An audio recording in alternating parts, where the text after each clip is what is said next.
Si bodong menarik tapi bohong. Janji gombal hasil besar, tapi bikin hati ambiar.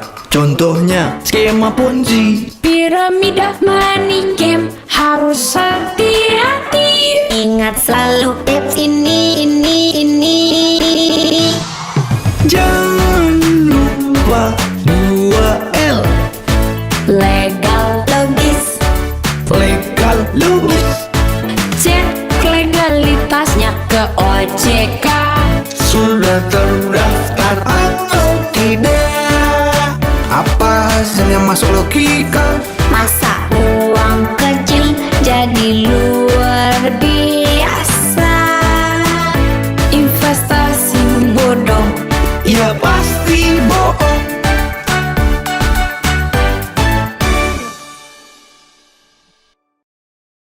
Nah, Kak Bella, Ya. tadi kan kita udah mengkurasi, mengkurasi. Kita udah sortir nih. Udah sortir mana pertanyaan aja ya. yang akan dibacakan pertanyaannya. Iya, Nah, betul untuk sekali. sekarang, itu ada satu pertanyaan yang akan kita bacakan. Silahkan Kak Bella. Iya betul, ini dari Mbak Lilis ya kalau nggak salah. Ya, betul kan? betul. Iya. Nah ini sebenarnya udah banyak banget yang tadi kita lihat. Cuma Iya. mungkin kita pilih Mbak Lilis dulu, Betul. baru nanti ke pertanyaan dari peserta yang lain gitu ya. Ya, betul. Nah ini Mbak Lilis nanya, dia nanyanya ke semuanya kayaknya yang bisa menjawab. Jadi katanya dia pertanyaannya adalah lebih menguntungkan reksadana konvensional atau syariah, karena saya sendiri berminat memulai untuk berinvestasi gitu. Oke. Nah dia di sini ada tulisannya ditujukan kepada Mas Danu, tapi kalau misalnya yang lain juga ada mau menimpali dipersilahkan gitu ya. Betul banget. Jadi, Jadi mana? pertanyaannya menarik ya. Iya. Jadi lebih Menguntungkan. menguntungkan. Oh, untung rugi nih ya sebenarnya. Iya, iya, Lebih ha-ha. menguntungkan reksadana konvensional ataukah syariah. Syariah. Nah, ini mungkin dari Mas Danu dulu kali ya. Kita Iya. boleh mendengarkan jawabannya. Silakan Silakan, Mas Mas. Danu. Ya, makasih Mbak Arinda, Mbak Bella. Ya. Dari Mbak Lilis tadi pertanyaannya ya. Iya betul. Lilis. Ya, saya sempat jawab di chat tadi jawaban singkat. Jadi sebenarnya kalau kita mau bandingin lebih cuan yang mana gitu ya, Tahu aja. apa reksadana syariah, reksadana konvensional. Sebenarnya kalau kita ngomongin lebih cuan yang mana itu relatif ya. Dalam artian produk investasi itu ada di mana kalau kita coba compare. Misalnya let's say tadi ya reksadana konven, reksadana syariah ada di momen tertentu konven mungkin lebih bagus gitu ya outperform, tapi di momen lain mungkin reksadana syariah yang lebih bagus gitu. Jadi sebenarnya kalau ngomongin cuan sebenarnya relatif, tinggal balik lagi sebenarnya ke tujuan investasi kita tuh apa sama risk profile kita tuh seperti apa, karena reksadana itu kan sebenarnya macam-macam ya. Tadi udah dijelasin juga sama Pak Hatim, ada reksadana pasar uang, ada reksadana pendapatan tetap, campuran, reksadana saham.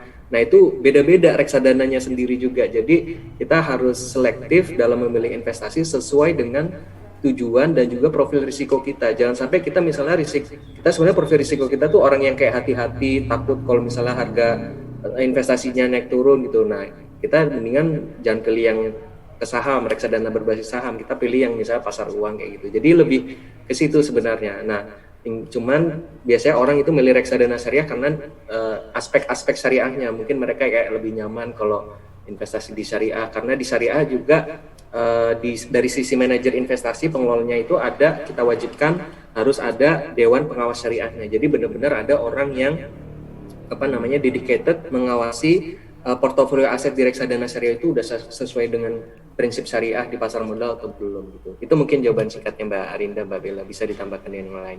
Oke baik, terima kasih Mas Danu. Boleh mungkin Mas Hatim kali ya, coba iya, ya. mau Mas Hatim dulu baru Mas Dedi atau gimana? Mas Dedi dulu ya, Mas Dedi Oke, dulu. iya. Boleh Silakan, Mas Mas Dedi Dedi. ditambahkan kalau ada. Hampir sama seperti Pak Danu. Sebetulnya melihat reksadana itu yang paling penting adalah dilihat underlying-nya. Jadi reksadana itu isinya apa gitu. Jadi itu ada di prospektus reksadana dan calon pembeli reksadana itu bisa melihat itu underlying atau apa ya di dalam reksadana tersebut isinya apa. Nah di situ baru menentukan pilihan. Namun kalau antara reksadana konvensional dan syariah itu agak berbeda ya. Kebetulan saya kurang mempelajari syariah, tapi sepanjang yang saya tahu rahasia syariah itu imbal hasilnya tidak diperjanjikan ya mungkin di awal gitu. Jadi tergantung benar-benar dari imbal hasil yang dilakukan dari underlying yang reksadana syariah tersebut. Ya, makasih. Baik. Oke, baik. Terima kasih Mas Dedi. Nah, dari Mas Hatim ada yang mau ditambahkan? Ya, tambahan sedikit aja. Sebenarnya dari dua narasumber itu udah cukup jelas. Iya. Cuman mungkin perbedaan yang sangat krusial itu ya antara reksadana konvensional dengan reksadana syariah. Tadi kalau saya jelaskan kan ada beberapa jenis reksadana. Nah, kalau yang syariah, otomatis misalkan kalau reksadana saham, itu sahamnya itu saham-saham yang syariah yang akan diinvestasikannya ke sana. Termasuk juga obligasi reksadana pendapatan tetap tadi, reksadana pendapatan tetap. Kalau yang syariah pasti diinvestasikan ke surat utang syariah, yaitu Syariah sukuk. juga. Jadi sistemnya udah syariah gitu ya, Pak ya? Betul, lebih ke sana investasinya. Tapi kalau bicara cuan sama tadi yang dijelaskan oleh Mas Danu bahwa itu tergantung dari kitanya mau milihnya di mana nih, mau menaruhnya di reksadana yang jenis apa. Tadi saya udah bilang kan kalau yang mau bener-bener safety banget yaitu di reksadana pendapatan tetap, yaitu reksadana yang investasinya ditaruh di obligasi. Kalau konvensional di obligasi perusahaannya misalkan yang konvensional, terus kalau yang reksadana syariah pendapatan tetapnya itu biasanya di sukuk, dia taruh di situ. Lebih ke situ aja sebenarnya perbedaan. Iya. Oke, baik. Oke, baik. Gimana Mbak Lilis Semoga sudah cukup terjawab ya, karena kan akhirnya balik lagi ke Mbak Lilisnya, dia lebih serp ke yang mana nih, ke yang konvensional atau yang ke syariah? Betul gitu banget, kan. karena dikembalikan lagi kepada tadi kan risk profile tadi kan, lebih iya. cocokan yang mana gitu, nyamannya pun yang mana gitu Iya, ya. betul. Baik, pertanyaan selanjutnya ini Nah, menarik nih Kak. Dari siapa? Dari Aska. Oke. Nih, dia bilang, Assalamualaikum Kak. Waalaikumsalam. Lah, kalau Mas Waalaikumsalam. Dede. Oh iya benar. Ma curhat dong, Ma. Ma, Iya. curhat dong, Ya, Ma. bukan dong. Kak, saya mau nanya nih ke Pak Hatim, katanya ke Mas Hatim nih. Tadi Mas Hatim bilang investasi itu butuh ilmu. Nah, pertanyaannya adalah kenapa tidak diajarkan di sekolah? Bukannya kalau otodidak itu terlalu beresiko seperti kasus tadi. Nah, nih Mas Hatim, menarik nih pertanyaannya. Jadi, kalau tadi Mas Danu atau Mas Dedi yang bilang bahwa investasi itu harus sejak dini. Iya. Nah, ini ada pertanyaan, ada feedback lah istilahnya ya. Kalau memang diharuskan sejak dini dan butuh ilmu, kenapa tidak diajarkan di sekolah? Iya. Gitu. Apakah Silakan. perlu ke depannya ada satu kurikulum khusus mata pelajaran investasi? Benar ya. Iya. Benar. Gimana? Menurut Mas Hatim gimana tuh? Ya, kalau dari sisi saya ya, dari sisi jurnalis, Iya. praktisi media, emang harusnya yang namanya investasi itu harus sejak dini kita punya sebuah kurikulum itu. Nanti mungkin akan ditambah oleh Mas Danu dari sisi otoritas nih. Saya yakin pasti otoritas juga ada kerjasama dengan dunia pendidikan, pasti dengan menteri pendidikan. Cuman yang pasnya di mana? Kalau menurut saya, kalau bicara bicara pendidikan itu bisa sejak dini, menurut saya bisa sejak SMP. Ini ambil contoh ya, pengalaman saya sendiri. Saya punya anak, kebetulan anak saya ini yang pertama sudah kelas 10, kelas 1 SMA. Nah, ini dia sekarang media sosial, sosmed itu kan sangat luar biasa. Akhirnya bener-bener saya sempat kaget. Anak saya itu nanya ke saya, kebetulan manggil ke saya kan Dae, ini investasi saham itu apa ya? Kok sekarang ini lagi heboh nih, saham aneka tambang naik, terus ini turun, terus juga Telegram tuh mulai ikut-ikutan. Wah, menurut saya ini juga menarik juga nih. Dan dia ngobrol dengan ada komunitas WA teman-temannya ini, yang teman satu SMA-nya ini. Dia berbicara itu jadi sebuah diskusi. Menurut saya sih diskusi yang positif, ternyata udah sampai ke sana. Sampai saya berpikiran, ini kayaknya kalau dia emang benar-benar intens, saya bisa akan kasih modal dia misalkan 1 juta, nih silakan kamu belajar untuk bermain saham. Itu membuktikan bahwa ternyata SMA pun udah harus sangat butuh untuk belajar berinvestasi. Tadi yang kalau kita kan sepakat bahwa investasi maupun menabung itu emang udah harus sejak dini. Nah mungkin PR untuk otoritas jasa keuangan nih ke depannya. Atau mungkin bisa dijelaskan oleh Mas Danu. Kira-kira buat ke depannya akan seperti apa sih otoritas jasa keuangan terhadap sosialisasi dan edukasi kepada masyarakat, terutama kepada kaum milenial ini. Gitu Mbak Bella dan Mbak Arinda. Baik Pak. Jawaban saya. Baik Mas. Baik Mas Hatim. Jadi intinya untuk pendidikan formal mungkin memang bisa ya, bisa bisa diusahakan. diobrolin dulu mungkin sama harus ada persetujuan dari Kemendikbud juga Betul. kan. Oh, Kak Nadiem ya, Iya. Mas Menteri. Mas Menteri. Mas Iya Menteri. kan. Iya, karena kan tapi beliau itu juga, saran yang bagus. Iya, karena beliau juga kan memang berangkat dari sesuatu yang sifatnya digitalized kan. Digitalized, ya. Jadi mungkin Mas Menteri nih kalau mendengarkan webinar Iya, kita hari ini ya. Atau ada yang bisa disampaikan Ya. mungkin ke Mas Menteri gitu. Mungkin ada baiknya ke depannya kurikulumnya itu juga bisa ditambahin ngobrolin investasi sejak dini gitu ya. Betul. Jadi biar nggak gampang dibohongin juga. Itu dia sebenarnya poin-poinnya. Iya. Oke, selanjutnya pertanyaan nomor 3 Kak, ini dari Semarang. Dari Kak. Semarang. Oh. Coba ya kita bacain ya. Assalamualaikum. Waalaikumsalam. Tetep ya di Mama Dede jadinya. Saya Kevin, mau tanya, bila kita investasi dan menabung, sekarang banyak investasi di bank umum dan bank syariah. Oh, ini pertanyaannya adalah apa bedanya? Mungkin apa bedanya investasi di bank umum dan bank syariah gitu kali ya, Oh, Mas iya, Kevin? iya. Bukan bedanya bank umum sama bank syariah. Mungkin Kalau- iya, karena kan kita kan lagi ngomongin lebih ke investasi, mungkin arahnya lebih ke situ. Arahnya ke sana kali ya. Jadi ini mungkin saya minta tolong Mas Dedi yang Iya. jawab ya untuk perbedaan antara, karena kan kebetulan BNI kan bank umum dan juga ada bank ada syariahnya. syariahnya juga, ada konvensional, ada syariah. Iya. Iya. Jadi boleh tolong dijelaskan bedanya. Kalau tadi kan kalau Mbak Lilis nanya lebih untung mana. Iya, Nah, kalau ini untung lebih mana. basic lagi kan Iya, bedanya betul. di bank umum atau konvensional dengan bank syariah. Iya. Mas Dedi boleh Oke. dibantu jawab? Boleh Terima Mas? kasih. Iya. Ya, kebetulan saya memang pegawai Bank BNI dan tapi ditugasin ke BNI Sekuritas ya. Oh baik. Jadi kalau, jadi kalau bank umum itu memang kita melakukan penempatan dananya di aset-aset yang menurut bank tersebut, menurut bank umum tersebut baik dan layak, tidak melihat sisi prinsip-prinsip syariah gitu.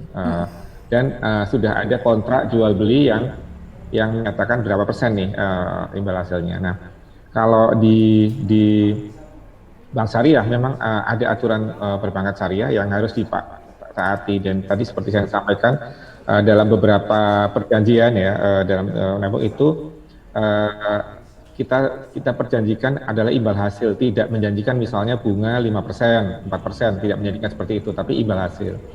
Cuman kalau melihat rata-rata sekarang, bank syariah pun menempatkan dananya di aset-aset yang cukup bagus, sehingga imbal hasil dari bank umum dan bank syariah itu hampir sama. Bahkan di beberapa bank syariah itu imbal hasilnya lebih bagus. Jadi gitu. Cuman nggak semua mereka. Di bank umum juga ada bank-bank yang berani menempatkan aset-asetnya di aset-aset yang lebih berisiko, itu berani memberikan hasil lebih tinggi. Tapi dalam beberapa hal itu bisa lebih baik bank umum, bisa lebih baik bank syariah. Tapi ada beberapa produk bisa lebih baik bank syariah daripada bank umum. Relatif tadi seperti yang disampaikan Pak Dan. Gitu, Pak. Terima kasih. Oke, Baik. Ya, Jadi semoga sudah cukup jelas ya jawaban terjawab dari ya. Mas Dedi tadi. Oke. Ini pertanyaan dari Semarang ya. Dari Semarang. Berikutnya betul. masih ada lagi. Nah ini ada pertanyaan dari Magrisa Regita. Nah ini boleh mungkin ini Kak pertanyaannya. Oke. Dia pakai bahasa Inggris. Jadi baik. Of course speaking English ya. Jadi silahkan. Jadi harus pakai bahasa Inggris Pakai bacanya. bahasa Inggris. Oke. Good evening. Good evening. Selamat kalau evening mas sore ya. Sore, iya. Iya kan, maksudnya kan ini kan bukan malam juga. Bukan, belum. Belum malam. Nanggung. Betul nih WIB ya guys. Oke. Good evening. Good evening. My name is Magrisa Regita. Okay. Currently I'm a student student of international business. Oke, dia ini ya mahasiswi ya. Mahasiswi sekolah international business. Nah, Oke. dia aku langsung coba untuk translate aja kali ya. Boleh, nanti teman-teman untuk pertanyaannya bisa dilihat di layarnya karena itu Betul. pakai bahasa Inggris. Kita coba betul. translate So ya. we're speaking English, but I'm trying to translate it. Yeah. For all of you guys For all who of are you guys. watching this webinar Yes. through Zoom. And Zoom Oke. harus gitu ya kalau kita udah pakai bahasa Inggris. Yes, of course. Aku tadi mau ala-ala Kylie Jenner, cuman susah kalau ngomong kayak dia. Ntar malah review make up lagi ya kan. Oke, balik lagi. Balik lagi, silakan. Jadi dia punya beberapa pertanyaan terkait dengan investasi. Jadi dia bilang katanya sebenarnya kan basicnya sebelum kita memutuskan untuk menginvest sesuatu, kita harus mempertimbangkan soal faktor, terus juga kayak halangan gitu ya. Barriers tuh apa ya, kayak Barriers tuh jadi kayak do and don'ts mungkin ya. Atau lebih kepada batasan. Batasan Exactly, ya. thank you. Batasan jadi mungkin apa ya, ya kan ada kelebihan pasti ada kekurangan juga gitu. Terus obstacles of the investment itself. Ini apa, obstacles itu lebih ke kayak bukan halangan, Pantangan kali ya, betul. Iya, pantangan. atau kesulitan atau apa ya? Kan biasanya kalau orang mau invest kan pasti kan ada aja kayak Pertimbangannya apa? Iya, betul, atau mungkin dia ada sesuatu hal yang mungkin menghambat dia atau membuat dia tidak bisa langsung berinvestasi gitu. Jadi itu merupakan beberapa faktor atau hal yang perlu untuk dipertimbangkan gitu ya, Pak ya. Betul. Nah, terus dia bilang, nah ini untuk misalnya nih contohnya investment fraud. So frauds berarti penipuan dong ya. Oh, Iya. maksudnya yang tadi kita Bodong, ngomongin investasi bodong kan itu. investasi bodong, terus manipulasi keuangan, manipulation fund, terus investment scam. So ya pokoknya intinya berbasis berlatar belakang penipuan lah itu ya. Atau pastinya ya banyak hal-hal penipuan yang lain. Jadi ini banyak juga nih, dia bahasa Inggris semua lagi. Jadi so my question is how to avoid common pitfalls or the other problems that would be happened in the future before we were going to invest. Jadi mungkin intinya bagaimana kita mengurangi resiko-resiko tadi gitu kan ketika kita ingin mulai untuk berinvestasi. Sebenarnya sih udah dijawab kayak tadi ya. Iya, sebenarnya tadi udah dijawab. betul. Cuman mungkin Magrisa ini dia memaparkan beberapa istilah-istilah dari keuangan ya. Tadi Iya, kan ada betul. scam, kemudian Iya. fraud, terus kemudian Fraud, ada iya. apa lagi? Banyak lah ya tadi. Jadi itu memang Investment frauds, manipulation manipulation fund, fund, investment sama scams, scam. iya. Nah itu mungkin buat teman-teman yang rada awam nih ya di industri finansial ini. Jadi itu tuh adalah kayak jenis-jenis ya gitu tadi ya, jenis-jenis penipuan Iya, dari betul. sisi keuangan. Mungkin tadi yang dirangkum dengan investasi bodong Bodong, tadi. kita nyebutnya istilahnya begitu lah, investasi Nah, bodong. secara teknikalnya memang karena beliaunya adalah mahasiswi Iya. international business ya. International business, so International she business. wrote in English. She wrote in English. Now, Jadi iya. kita serahkan kepada yang berwajib untuk belum, masih Oh, ada lagi belum. pertanyaannya. Satu paragraf. Satu paragraf, baik. Yang pertanyaannya apa Terus lagi dia tadi? bilang also katanya Also. dia ya, investasi jenis apa yang kira-kira compatible dengan generation Z gitu. Selain menabung tuh kira-kira investasi apa yang cocok untuk Gen Z gitu, intinya Oke. begitu. Dan kenapa investasi itu yang cocok gitu. Baik, kayak jadi gitu. pertanyaannya dua, itu tadi Iya. soal kiat-kiat apa yang harus Sama ada satu lagi, mohon maaf. Oke, baik. Jadi dia bilang katanya efektif nggak sih kalau kita buying shares, maksudnya mungkin beli saham Oke. gitu ya, in the middle of a global pandemic. Jadi pada saat seperti sekarang ini nih, bos merupakan waktu yang tepat nggak sih kita untuk beli saham gitu ya? Gimana kalau itu dulu yang dijawab? Kayaknya itu menarik ya. Iya, Sebelum iya. kita jawab nomor 2 dan nomor 1 tadi. Iya, Jadi betul banget dari keseluruhan paparan narasumber hari ini dan tema dari webinar kita hari ini. Gong pertanyaannya adalah apakah saat ini waktu yang tepat It's the right time It's to the invest right- it's in the the right middle time. of this global pandemic. So, So. the question udah diomongin ya, jadi Yes, question udah yes. diomongin. The question is I already read it. Jadi agak-agak India ya. Iya. Aduh, Oke, ini Mas siapa Disa. yang kayaknya mau jawab kalau misalkan the right time untuk invest itu mungkin Mas Danu kali ya? Mas Danu, oke Mas Danu, Mas please Danu, answer please. In the English. question from Magrisa Regita. Yeah, please answer in English. If you can, but if you cannot, bahasa will be fine. Oke, matur nuwun. Pertanyaannya. Saya menjawab pakai bahasa Jawa ya. Langsung bahasa Ah, Jawa rapopo, loh dia. Aku nih ngerti oh Mas bahasa Jawa ya Mas. Oke, Ini kalau silakan. ada pertanyaan terbaik ini mungkin dapat hadiah kali ya. Iya. Oh iya, ada nih. Mohon maaf, 3 pertanyaan, 1 paragraf. Satu paragraf. Aduh, Iya. aku bacanya sampai keriting Oke, di dahu. makasih nih Mbak Iya, Magrisa sama-sama. Regita, ini keren banget pertanyaannya. Iya, Jadi betul, mungkin keren. coba cover apa yang ditanya pertama tadi, how to avoid common pitfalls itu ya. Mungkin Yes. itu lebih terkait investasi ilegal. Jadi tadi rumusnya sederhana yang sudah coba kita promosikan, ada 2L. 2L. Jadi L yang pertama tuh legal, pastikan sebelum kita investasi itu pihak yang menawarkan itu benar-benar punya izin, kemudian juga produk investasinya pun juga punya berizin dan diawasi OJK. Jadi legalitasnya harus kita make sure.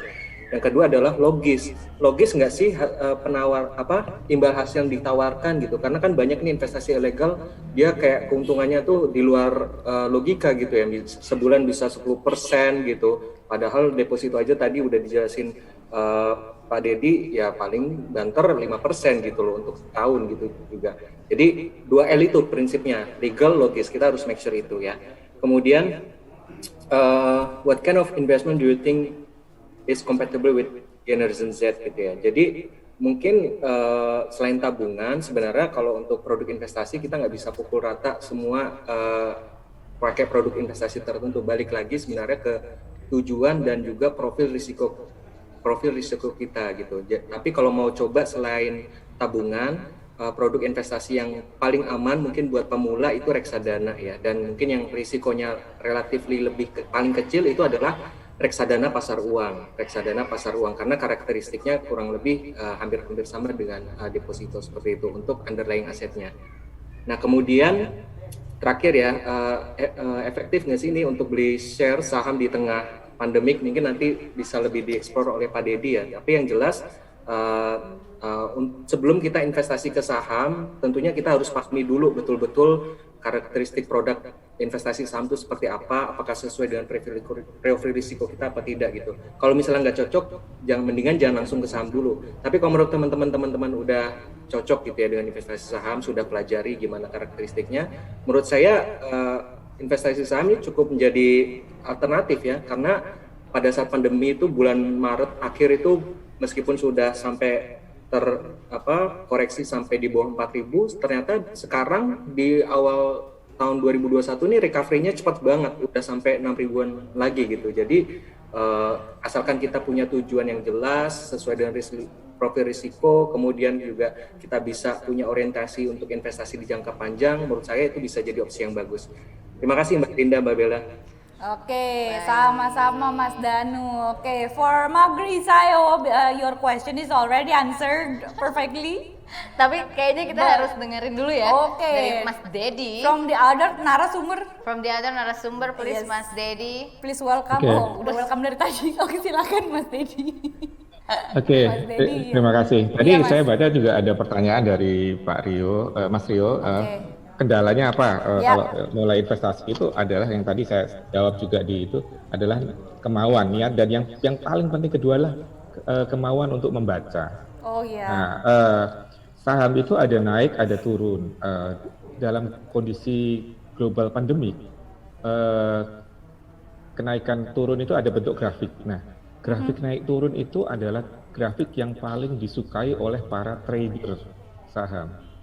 Apabila kita bisa membaca grafik tersebut dengan baik. Jadi, misalnya gini, sebelum ini ada bulan Maret 2020 diumumkan pandemik, ya sudah posisinya sell cut loss semua saham, ya. Kemudian kita tunggu ini apakah sudah titik terendah. Itu ada satu ilmu namanya analisis teknikal yang bisa mengecek di mana titik terendah ini, kira-kira potensi mana. Tapi nggak cuma disupport oleh analisis teknikal, kita juga lihat fundamental. Misalnya, sekarang yang lagi tren pasti perusahaan farmasi, karena semua orang berlomba menjual vaksin. Nah, di situ mulai saham KF, Bio Farma, INDF, apa namanya?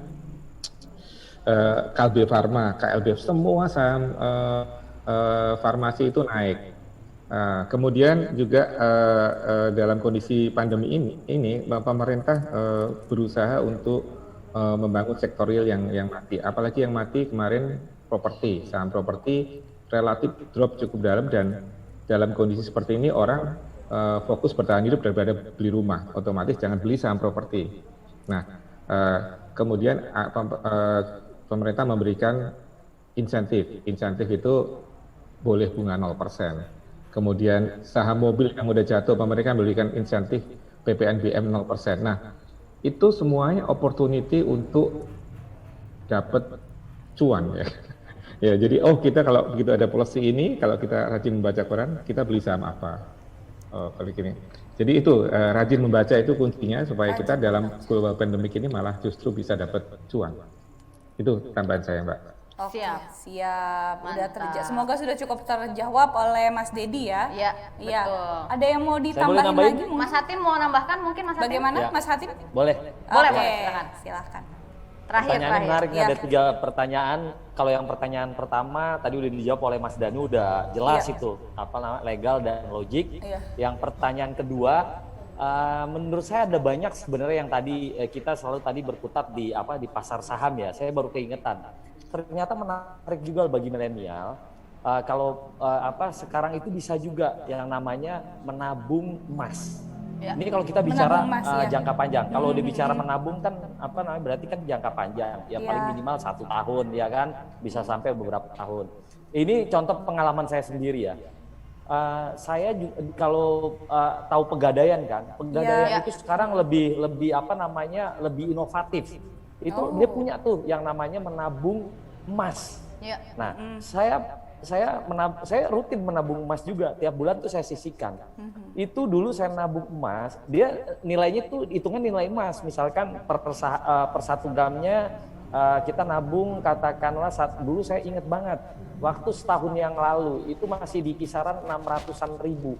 Kan sempet sampai ke 900 sampai ke 700. Kalau kita bicara menabung atau investasi, kan ada 2 nih, apa kita mau jangka pendek atau mau jangka panjang. Nah, kalau menurut saya kalau milenial ini kan harusnya kan berpikirnya jangka panjang. Ya. Kalau dia namanya bicara investasi jangka panjang itu pasti akan menguntungkan. Itu yang pertanyaan kedua itu. Yang pertanyaan ketiga, kira-kira saham yang mana? Nah, tinggal dilihat dulu kita mau yang jangka panjang atau jangka pendek. Kalau short term itu benar-benar kita harus melihat karakter dari itu saham sendiri. Tapi kalau bicara jangka panjang, menurut saya berinvestasi saham itu pasti akan menguntungkan. Tadi kembali lagi kalau dicontohkan oleh tadi Mas Dedi bicara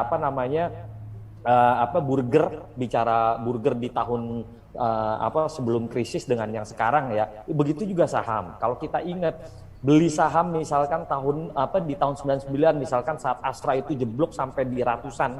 Nah, kalau 10 tahun kemudian itu harga sahamnya itu luar biasa naik. Karena apa? Nilai sebuah perusahaan itu nggak akan mungkin turun, tapi emang kita harus lihat dulu perusahaannya. Contoh misalkan perusahaan Astra Internasional, dia kan memproduksi mobil, memproduksi motor, ya kan? Mungkin krisis sempat jatuh, tapi kan setelah krisis kan tumbuh lagi kan, terus meningkat, malah sampai luar biasa harga sahamnya. Nah sekarang jeblok lagi nih harga sahamnya, karena apa? Banyak hal-hal yang membuat dia turun. Contoh, sekarang kan udah mulai ada masuk mobil listrik. Jadi harus banyak dipahami nih kalau kita mau bermain saham, latar belakang dari si perusahaan yang akan kita mau beli nih sahamnya. Nah, kalau misalkan di masa pandemi ini sharing aja ya. Saya melihat trennya sekarang ini yang lagi menarik cuannya itu yaitu yang berbau digital. Lihat aja saham-saham digital itu sangat luar biasa naiknya. Nah, tapi tadi benar yang dibilang oleh Mas Dedi, biasanya saat turun itu kesempatan kita untuk untuk membeli saham. Beli saham, iya. Itu aja sih mungkin dari saya, Mbak Bella. Oke. Dan Mbak Arinda. Ya, ini ya the answer from Magrisa's question. I Agak hope. dong yang India gitu Ya, dong Kak. Oke, Magrisa, I hope your question is already answered by our 3 narasumber of today. Aduh, ini epic banget sih. Ini berhubung ya nih Mbak Bella ini ada keturunan India. Nah, harusnya saya jualan, saya invest di karpet Iya. aja gimana? Toko karpet, Mas. Gue berasa lagi ada di agency loh. Ini Agency, klien ya. agency kan banyak orang-orang Oh, ini really? ya. Iya, Oh, jadi kayak oke, lagi oke. pitching sama orang-orang agency. Anyway, Oke, anyway. dari keempat penanya kita tadi itu, Ya. kita akan memberikan penilaian kepada 4 penanya. Jadi kepada 3 narasumber, tolong dipilih 1 nama untuk menjadi penanya terbaik.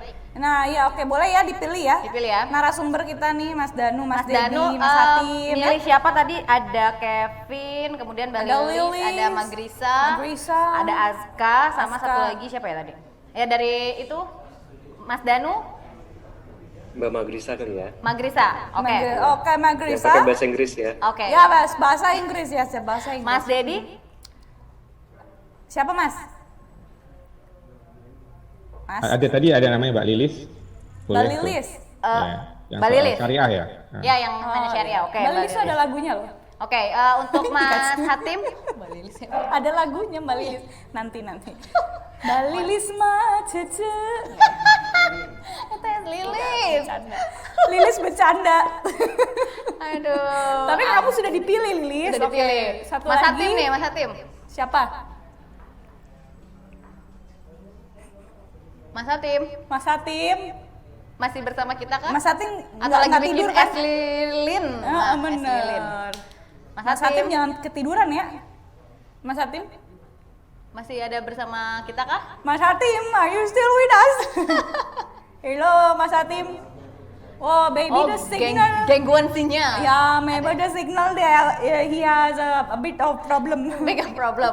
Tapi karena Mas Hatim belum bisa. Iya. Kalau saya yang tadi pertanyaannya ke saya itu yang Mbak Aska itu. Aska. Aska, Oke. wah. Terkait Jadi apa? Megrisa, Lilis, Edukasi dan Aska. Aska kepada itu nanti di akan sekolah. mendapatkan hadiah ya. Jadi yang jadi gimana ya? Pokoknya 3 penanya itulah ya. Iya, 3 tiga pertanyaan itu akan mendapatkan door prize. door prize ini. Yes. Ada handphone. Ada handphone, and then there is a kemudian power ada- bank ya. Ada power bank. Ya, Sama power bank. satu lagi and then itu from adalah. Garuda Food. Iya. Nah Sorry ini tadi nih. terputus. Sorry tadi terputus. Iya, nggak apa-apa. Nggak apa-apa Mas Hatim, kita sudah Sudah ada menerima tiga ini ya. kembali. 3 ini. Jadi ada power bank, Power kemudian bank. ada headphone Iya, dan juga ada handphone. Nanti Betul, and then from Garuda Food. Garuda Food Iya, ya kan. betul. Itu ada snacking ya, buat snacking malam mingguan lumayan ya. lumayan banget. Nanti akan dihubungi oleh panitia ya untuk ketiga nama itu Iya. mendapatkan apa saja, akan dihubungi oleh panitia dari HG Smart. Iya, sekalian apa dukungan dari mereka semua ya? Betul banget. Siapa aja tuh? Ada Oke. Bank BNI, kemudian juga ada Telkomsel, Betul. ada Garuda Food, Ada Garuda Food, Kemudian ada Artugo Artugo. juga. dan didukung oleh OJK, atau OJK, Otoritas Jasa Keuangan. Dan pastinya penyelenggaranya adalah HG Smart dan juga Ngopi Hega. Ngopi Hegar. Nah, di Ngopi Hegar ini Kak, nih ada ininya nih ikonnya. Oh iya, Jadi ikonnya ikonnya. itu adalah namanya Mas Uyeng. Oh, Jadi Mas ini Uyeng. kayak luwak gitu. Dia Ini, musang luwak. ini. Iya, iya, Iya, iya, betul. Nih. Hai, Nih, Uyeng. kalau yang lebih jelasnya di sini nih. Ah, betul. Oh, lebih jelas di situ kan? Mang Uyeng. Siapakah itu Mang Uyeng? Nah, makanya tonton terus dialog interaktif kita. Iya, lebih jelas di Ini sini. dia, Jadi Mas ini si Uyeng. Mas Uyeng itu adalah salah satu ikon dari bukan salah satu, berupa ikon Merupakan. dari Ngopi Hegar. Ngopi Hegar. Gitu, namanya adalah Mas Wow. Uyeng. Dia adalah luwak atau semacam musang gitu lah ya. Musang, Itu gede iya. banget itu kalau ada di sini. Iya, benar Itu ya. segede gini kali. Benar, makanya dia nggak dibawa ke sini. Nggak dibawa ke- Ya, nutupin hostnya dong. Iya emang kita kan harus tampil harus full tampil ya. cantik. Cantik. Anyway, so kita udah selesai nih di Ya, penghujung acara. that's all for today, nah. That's all for today now. So- It is a pleasure to hosting with you. Gue tetap nih ketawa, gue nggak tahan. Pasti terima kasih juga dong untuk para narasumber kita. Oh iya, ya Allah, Tuhanku. Nanti ngambek kalau kita lupain Bener, ya, bener, Mas-mas. bener. Hai Mas-mas ganteng, makasih Thank ya. you banget. Mas Danu, Mas Dedi, Mas Hatim. Terima Sama, kasih, Mbak. thank you. Sama-sama. Arin Terima juga kasih, Mbak thank you. Dedi. Kabela, Terima kasih, thank you Fatim. banget. Terima kasih lagi, terima kasih Fatim. Mas Yuk. Edi, ya sampai ketemu Iya, lagi. terima kasih semuanya dan juga teman-teman milenials yang sudah berpartisipasi. Terima Yes. kasih banyak, semoga ilmunya bermanfaat hari ini Amin. ya. Amin. Dan bisa diterapkan di kehidupan. Salam Yes, sehat sehari-hari. semua, tetap jaga protokol kesehatan. bukan? Pasti. Pasti. Oke, saya Arenda Casni dan juga Dan saya Kajol, salah, lupa. ulang. Oke. Siapa ya artis itu ya? Gue mau ngomong Amitabh Bachchan laki, Pak. Jangan, pasti kamu mau bilang aku Preity Zinta. Enggak juga ya? Oke, aku Kajol deh. kamu Iya. Preity Zinta. Oke, Oke. saya Kajol. Saya Preity Zinta. Kita pamit sampai jumpa di webinar selanjutnya. Dan ini dia Wempi dan kawan-kawan. Bye-bye.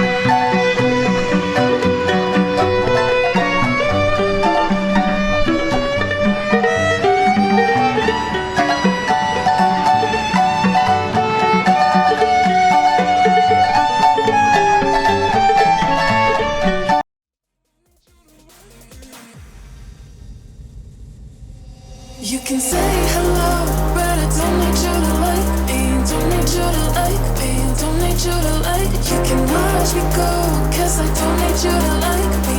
Don't need you to like me. Don't need you to like me. You can say hello, but